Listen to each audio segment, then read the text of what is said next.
Hello everyone. We'll talk about establishing DFO, that is Disaster Field Office in this short video. So how do we establish during an uneventful week, day, year, plan for it for an eventful day in an fiscal, probably that is what we are looking into it. So we are talking about establishing the Disaster Field Office as on when on basis.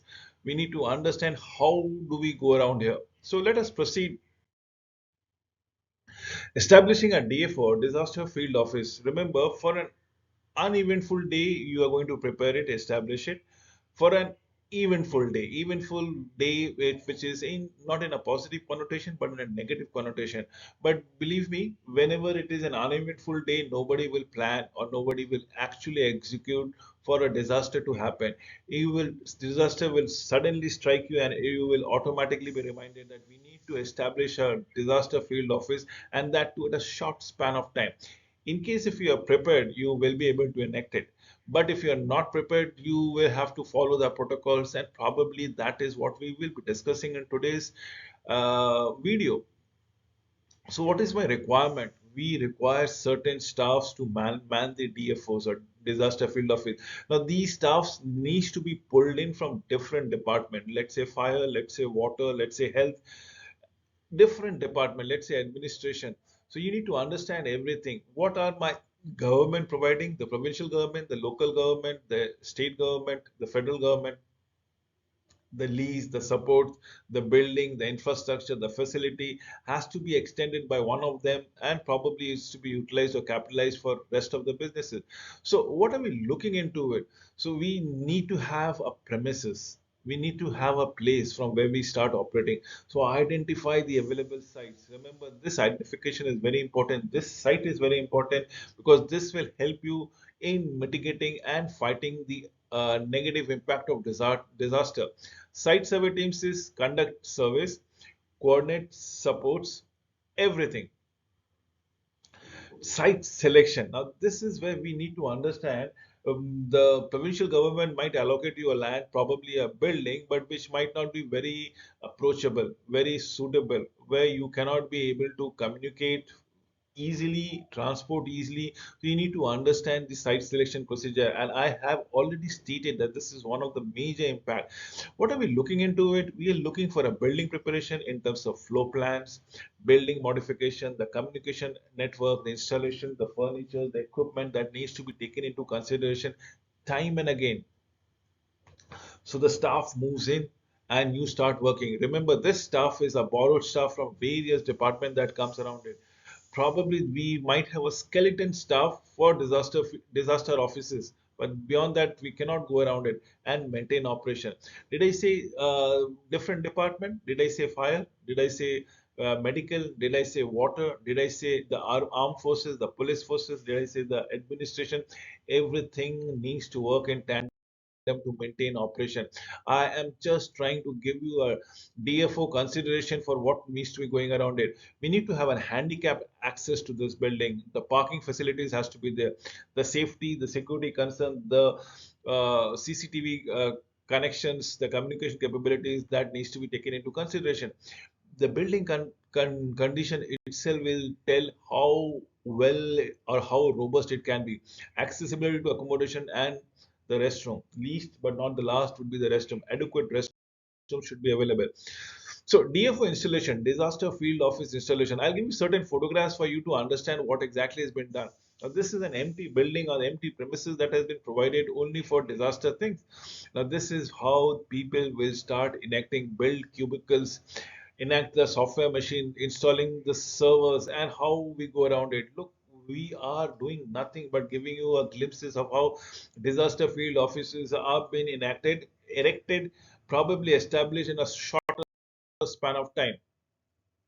Let us understand the setup. You see how things have been procured. Now, this is the resource mobilization center, probably wherein we are not only procuring materials for relief, also distributing those materials for relief. To whom we are allocating, who is responsible, how it is been tagged, needs to be ascertained, needs to be kept up. See, the machine, the setup has been readied altogether. The call centers has been readied. People are working and trying to help each others as to the victims and processes thereby. So maintaining the logistics of DFO, first and foremost thing is establishing the logistic help desk, the number that we are talking about.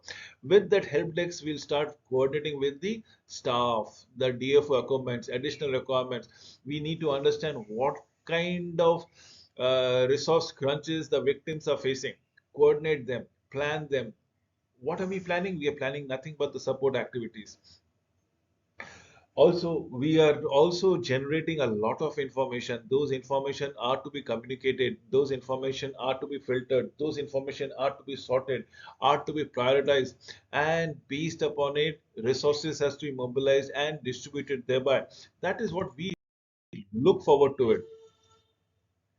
Now, maintaining property management practices is one of the major things that comes around it. In case what happens during an earthquake, everything reduces to rubbles and dust. Every paper goes missing, and this is where you have to come up with certain support things as far as property management papers are concerned. Setting up additional facilities, downsizing as and when appropriate, return unused agency resources then and there. We are talking everything now. We're talking business right now. So I'll just give you what is happening with the ALC, the TLC disaster services that goes around it in America. Now, if you look into it, how American has divided the country into three zones, which in different three different colors: light blue, I've set it blank, white, and the dark blue. Now, these are my disaster teams or communication that goes around it. The TLC management would be looking at coordination and planning. What are they looking into? The asset visibility, strategic disaster asset management. What are the assets? Perhaps the helicopter services, perhaps the medical services, perhaps other mortuary services that we are going around it. We have those transportation support, the coordination, and so on and so forth.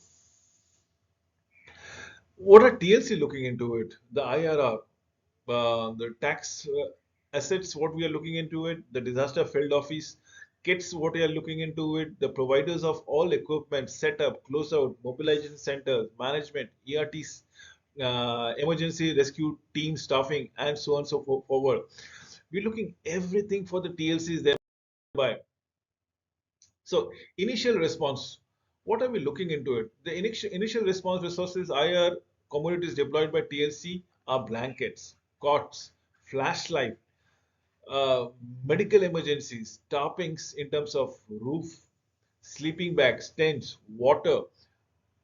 Depending upon the size of the water, we are talking about 20 liters or 4 gallons, and so on and so forth. Equipments are its emergency generators, perhaps personal toilet kits, refrigerated vans, limited quantities. Now, these are the supplies and these are the equipment that has been provided by the IRR team altogether, the initial response team, as the case might be.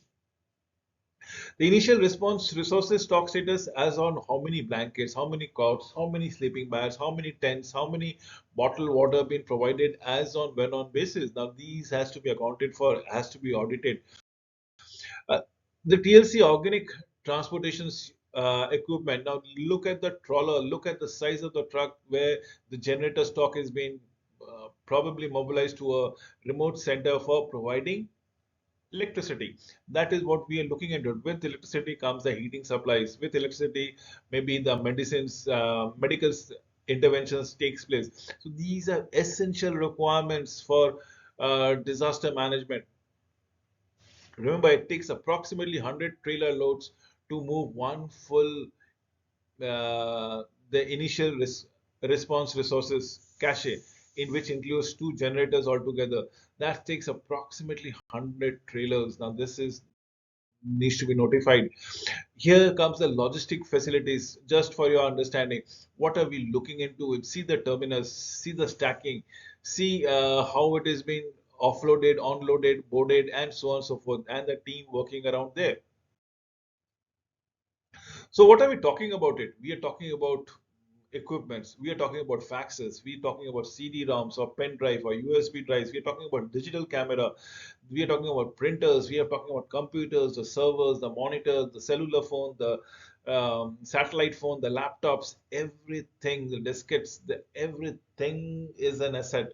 Everything will leave a digital imprint of what has been done and what needs to be done.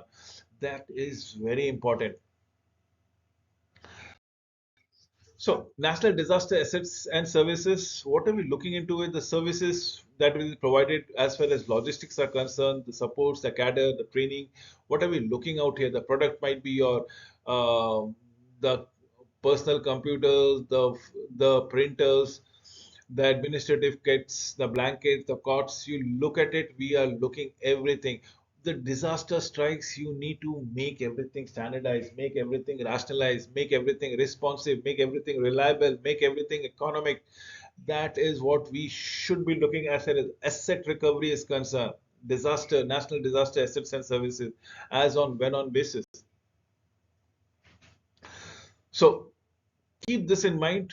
With this, we come to an end of this presentation. Thank you for watching this video till the end.